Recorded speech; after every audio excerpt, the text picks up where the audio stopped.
Skilled migrants before Australians. Let's have a look. Hello everyone, Florian.Heise here, and welcome to another episode of HeiseSays. Grab your stein of coffee. Let's have a look at this article from The Guardian. So, prioritise skilled migrants over some returning Australians, Migration Committee has advised. Dissenting Labor members of the coalition-dominated dominated committee say outrageous proposals undermines the ability of Australians to get jobs. Well, also, it undermines the value of our citizenship. If they want to have skilled migrants over returning Australians, what's the point? You know, there's all these concerns of rising nationalism in different countries around the world. This is one way to address it. What loyalty are you going to have to your nation? Maybe you need to start looking out for yourself first. Maybe that's what the future will entail. And maybe that, in some ways, will be a good thing because it will lead to people, well, being more individualistic and realizing they can't depend on the state to take care of them. You can't trust them. You know, even if you vote for your favorite party, I guarantee you, and they get in and they get all the control, I guarantee you they're going to disappoint you. So, the Morrison government faces calls from a coalition-dominated committee to reserve seats on flights and rooms in hotel quarantine for skilled migrants as part of a suite of changes to make it easier for businesses to hire overseas workers. The proposal was released at the latest labour force as the latest labour force figures published on Thursday showed Australia's unemployment rate dropped from 6.3% to 5.8% in February. However, businesses are bracing for the end of the JobKeeper wage subsidy this month. Now, that's right, according to the ABS, unemployment is at that level. But if we jump over here and look at, let's see what Roy Morgan, an alternative approach to measuring unemployment, alternative survey, they're saying it's gone up from 11.7% to 13.2%. Who do you trust? Who do you think is more accurate? I don't know about you, but working 1 hour a week within the survey period, I wouldn't consider full employment. Scott Morrison promoted the job figures as proof of a great Australian comeback. Oh, of course. From the pandemic lows, and declared JobKeeper must come to an end. Well, yes, JobKeeper must come to an end. We can't have zombie businesses continuing. We shouldn't be investing future generations' work, which is what all the debt, what all the future taxes that the government is hoovering up now and distributing to everyone, that's what it is. It's future forced work for generations to come. The debt won't be paid off by 2080. It may never be paid off. They don't care about paying it off. They just want to keep you working. So, I mean, you've got to get off the treadmill.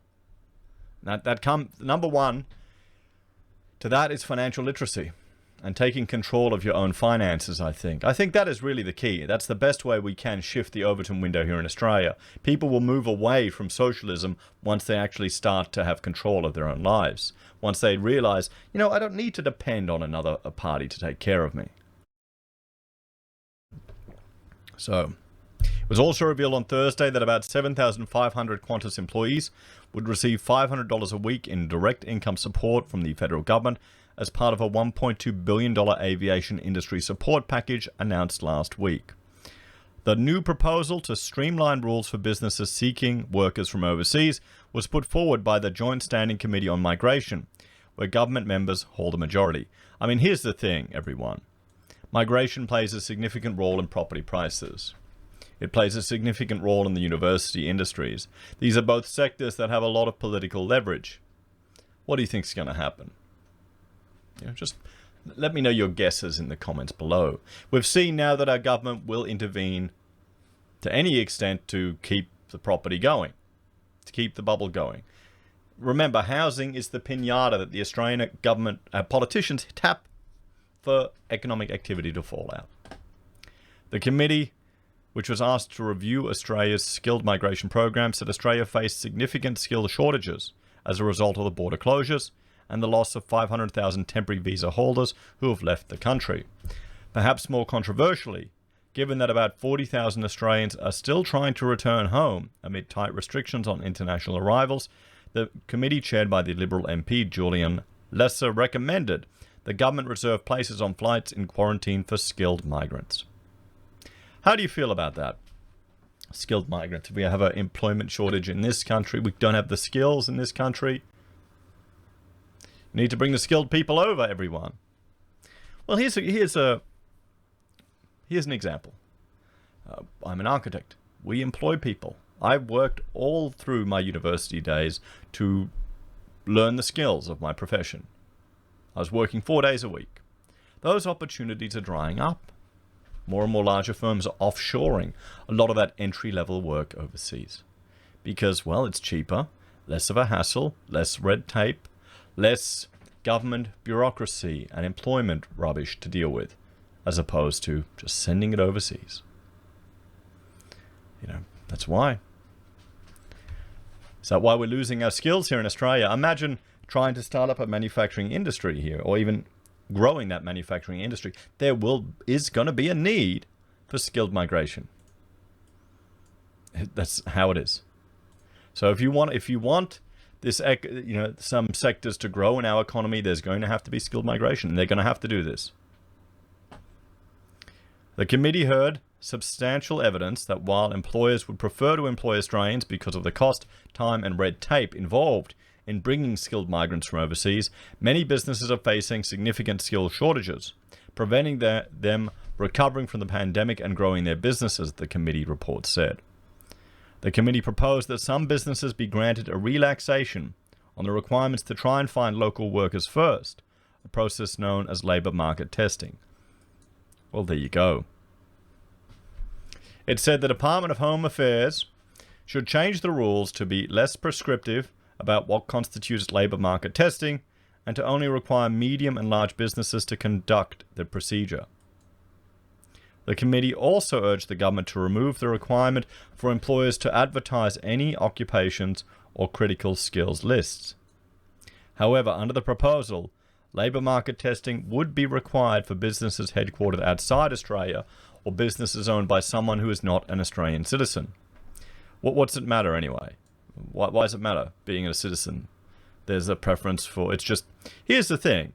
We're coming to a point where even your citizenship is worthless. Sure, it can open up some doors, it can give you some opportunities, but come on.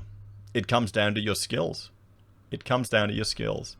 And that really, the whole entire burden falls upon you to develop, maintain, and get those skills. Because you can't count on anyone, can you? Can you guys? Can you? The push triggered an outcry from Labor members of the committee. Well, okay, Labor members can make an outcry, but you've also got Labor policy which is destroying Australian business. You've got them in bed with environmentalists. You've got them limiting employment opportunities of people based on their race and gender. So who cares what Labor's saying in this regard? Because it doesn't matter. You know, it's just posturing, guys. They're no different. Who accused the government of launching an outrageous, ill-conceived and appallingly timed bid to undermine the ability of Australians to get jobs. Well, you've already done that. The dissenting report from Labor members said the recommendations were made after a rushed inquiry without hearing adequate evidence and all points of view, amid a hangover from the deepest recession for many decades continues. Labor said reserving special seats on flights and places in quarantine for skilled migrants would be abandoning about 40,000 stranded Australians. We'll see about that. I mean, the optics are terrible. The optics are terrible, but do those people want to come back? They've had a lot of time now, and I know people who've come back, and who've been bumped off the flight again and again and again. Finally got back months ago. And they were fortunate because they booked their tickets before you had to pay for quarantine yourself. See, how many of them are sitting over there going, you know what? I can stay where I am, or I can go back to Australia and be forced to spend $4,000 or $5,000 on hotel quarantine. I'll wait till I can get back and not have to spend that money on hotel quarantine. We're beyond it. You couldn't make this stuff up, Labor's dissenting report said. It would make sense if the report was released on April 1, but it's not. Government MPs seriously think this is a good policy. Shame on them for selling out Australian workers and those looking for a job. Yeah, but are the ones looking for a job, are they at the skill level that's useful? You know, maybe they haven't been working enough. Maybe the interventions into the market that have set a minimum bar on wages, which have pushed some people out of the workforce, means that they can't get back in. And no one wants to hire them. Because that's a sad reality, guys. If you've been out of the workforce for a long period of time, and this is why some people are recommending, I'm watching YouTubers that are recommending that people line their resumes. Because if you've been out of work for a long period of time, people probably won't touch you. Even if it's completely beyond your control and, you know, it's all, if the labor market isn't hot, they won't compromise. They'll go to someone who's continued to work, or they'll try and poach someone. That's just how it is. I mean, if you're stuck in that position where you don't have a job, you need to create your own work one way or another, something to keep yourself active and going, maybe a side hustle or another project, something. The government has repeatedly said that returning Australians are the priority. The committee has also urged the government to dump the requirement for businesses to bring in workers from abroad to contribute to an Australian skills training fund, at least until the pandemic is over. The latest figures from the ABS show unemployment decreased to 5.8% in February, down from 6.3% the previous month. The ABS pointed out that this rate was still 0.8 points higher than a year ago, and that the underemployment rate also increased to 8.5% in February. Morrison cited the drop in unemployment as proof that our plan is working, and maintained that the JobKeeper wage subsidy must come to an end this month. It has done its job. The job is now taken up by many other measures that the government has put in place, Morrison said. Morrison said he would rather have profitable companies than non-profitable companies. Well, yeah, I mean, that's right. Of course, that's what you want. You don't want JobKeeper supporting loss-making companies. The problem is, now that this precedent has been set of massive intervention in the economy for either disease mitigation or avoiding a recession, that will just become the de facto normal. People will expect the government to just spend for no other reason than to avert a recession, to avert potential job losses. And that will remove the creative destruction that is necessary in an economy. Every time the government enslaves future generations to work to prop up zombie businesses now, you're kind of paying for your own lower quality of life. I mean, how many people would love a housing correction right about now? How many people are desperate for it to actually get into housing at an affordable level, where they're not going to be enslaved for years upon years just to work a mortgage? Some of them are probably going in way too deep into debt and will feel the pain once interest rates rise. And then what about taxes? Are we going to get tax cuts in the future? How's that ever going to happen? Government's just going to grow, everyone. When asked about new analysis showing 34% of Australia's largest companies claimed JobKeeper in the second half of 2020, despite actually improving their earnings on pre-pandemic levels. Yeah, I mean, okay. Labor's employment spokesperson, Richard Maylers, said while the opposition welcomed the drop in the jobless rate, Australia was still no closer to knowing what the plan is. What the plan is come the end of the next week for those businesses and workers that rely on JobKeeper. Well, if you rely on JobKeeper, you're going to have to fire people. You're going to have to make cuts. That's what's going to happen. That happens in business. We've had to do that in our business when times got tough. You have to let people go. I remember when it started getting quiet in Brisbane and all these other firms were letting off staff, there were some friends where the entire architectural department of Mirvac was pretty much let go in Brisbane in one day. Buckham, big firm, does a lot of big commercial stuff. They're a good practice. Take care of their staff. They had to let a huge number of people go because projects end, times get tough. This is why when you see all the rhetoric about, working for, a family business, or, your business is your family, you've got your work husband, your work wife, all of this garbage that appears on LinkedIn. And honestly, I just thought it was a bunch of crap. I don't really pay attention to it, but some people take that stuff seriously. They believe in that. They believe that your workplace is like a family. Maybe it's because they don't have a family of their own. It's kind of sad, really. I know professionals that gave up, women, that gave up their most fertile and useful years for a business and then were cast aside when a project came to an end. And that's kind of sad. I mean, here we go. Look, even our citizenship doesn't give us priority. I think it's a bit of political posturing from Labor here, to be honest. You know, if people wanted to get home, you'd expect them to be really pushing to get home now. I'd be surprised if they weren't just going, you know what, stuff it, we'll hold on the money. Miles said there was growing anxiety about the end of JobKeeper, as entire sectors still don't know how they will survive. Well, we need to look at limiting government's ability to make such drastic interventions into the economy. That's what we need to move forward is. We need to have a panel of professionals coming together to make these decisions. Or we even need to change the legislation so it's impossible. Because we're all paying for this, everyone. Every single one of us. If not us, our children, our children's children. The federal government has stressed that the aviation industry support package should not be seen as an extension of the JobKeeper payment. About 7,500 Qantas employees are set to receive $500 a week in direct income support as part of the new package. Andrew David, Chief Executive of the Qantas Domestic and International, confirmed the figure to staff at a town hall meeting in Sydney on Thursday. Well, here we go. Why isn't Qantas just issuing new shares to the Australian government? And then people, and that's how they can get funded, rather than the employees. Why don't they do that? It'll dilute all of their other shares, but who cares? Then the government can liquefy them when they need their money to pay it back in a few years' time. Maybe a special stock that they can't sell for a certain period, maybe for 10, 20 years. I don't want the government to be investing in businesses. I don't think they should. But if they're giving money away willy-nilly... So, the announcement will be paid...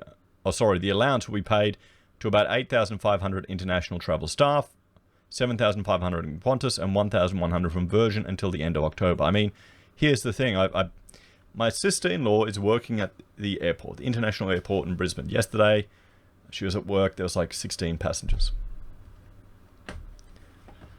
The Transport Workers Union National Secretary, Michael Caine, said it was disappointing that the detail about direct income support had not come from government, but was being drip-fed by the main beneficiary, Qantas. We welcome wage support for aviation workers who, through no fault of their own, cannot return to their jobs because of the pandemic restrictions. But it is a disgrace that this wage support will help some workers while leaving others unable to pay their bills and support their families. This will cause a future exodus of workers with skills and experience from the industry and hamper the recovery of air travel. Caine said that the domestic airline staff at Qantas, Virgin and aviation service operators also deserved ongoing wage support. So here we have the Guardian's article about, recommendations to put skilled migrants above other Australians. What do you think? A bit of political posturing? Does it make you kind of sad in the value of your citizenship? Or does it show you that what's really important is your skills? And you got to work and develop those because you can't trust anything else. It all comes down to you as an individual. Maybe that's the lesson we all need to learn. Maybe that's the one way we can shift the open window. If people become more independent and less dependent on the state. What do you reckon? Anyway, guys, let me know your thoughts and opinions on this one. Please like, share, and subscribe to the channel. Do you think Australia should bring more migrants in to the country? If you're an advocate for increasing our manufacturing and economic complexity, how else do you propose we can do it? As always, thanks for watching. Please like, share, subscribe to the channel. If you're a fan and enjoy the content I create here, there are a few ways you can support us. You can join the channel on YouTube or Patreon. You can support us using affiliate links from Amazon, eBay, Independent Reserve, or AussieBroadband. You can buy merch from HeiseSays, use Gold Pass from the Perth Mint, or support us via PayPal. Take care. Have a great day. I will see you all next time. Bye for now.